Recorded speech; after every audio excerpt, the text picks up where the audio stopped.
ಅಮ್ಮ ಯಾವತ್ತೂ ಹೇಳ್ತಿರ್ತ್ರು, ಯಾವುದೇ ಶುಭ ಕಾರ್ಯ ಮಾಡೋಕ್ಕಿಂತ ಮುಂಚೆ, ಜೀವನದಲ್ಲಿ ಒಂದು ದೊಡ್ಡ ಹೆಜ್ಜೆ ಇಡೋಕ್ಕಿಂತ ಮುಂಚೆ ಮನೆ ದೈವನ ಮೊದಲು ನೆನ್ಪು ಮಾಡ್ಕಣ್ಕಂತ. ಅವ್ರು ನಮ್ಮ ಗಾರ್ಡಿಯನ್ ಸ್ಪಿರಿಟ್, ಕುಟುಂಬನ ಊರನ್ನ ಕಾಪಾಡ್ತಾರ ನಂಬಿಕೆ. ನಾನು ಯಾವತ್ತೂ ಮನೆಯವ್ರಿಗಿಂತ ಸ್ವಲ್ಪ ಡಿಫ್ರೆಂಟ್ ಯೋಚನೆ ಮಾಡ್ತಿದ್ದವಳು. ನಾವು ಮಾಡೋ ಕೆಲಸದಲ್ಲಿ ಒಳ್ಳೆತನ ಇದ್ರಾಯ್ತು, ಬೇರೆಯವ್ರಿಗೆ ತೊಂದರೆ ಕೊಡ್ದಿದ್ರಾಯ್ತು, ಸಹಾಯ ಅದರಲ್ಲೇ ದೇವ್ರನ್ನ ಕಾಣ್ಲಕ್ಕೆ ಅಂತಿದ್ದವಳು. ಅಮ್ಮಂಗೂ ನಂಗೂ ಈ ವಿಷಯಕ್ಕೆ ಸುಮಾರು ಸಲ ಜಗಳ ಆದದ್ದು ಇತ್ತು. ಆದರೂ ಯಾವತ್ತೂ ಯಾರ ನಂಬಿಕೆಗೂ ಹಿಲಲ್ ಹಾಕಿ ನಗಾಡಲಿಲ್ಲ.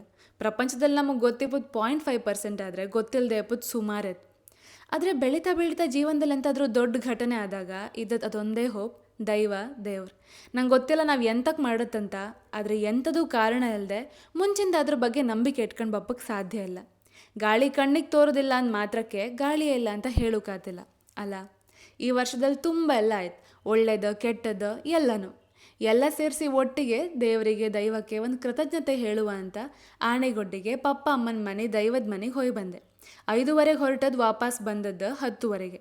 11 ಗಂಟೆಗೆ ಉಡುಪಿಯಲ್ಲಿ ಇನ್ನೊಂದು ಶೂಟ್ ಇತ್ತು. ಪಟ್ಟ ಆಟೋಗೆ ಕಾಲ್ ಮಾಡಿ ಹೊರಟೆ. ಆಗ ದೇವ್ರ ಪೂಜೆ, ಈಗ ಕಾಯ್ಕದ ಪೂಜೆ.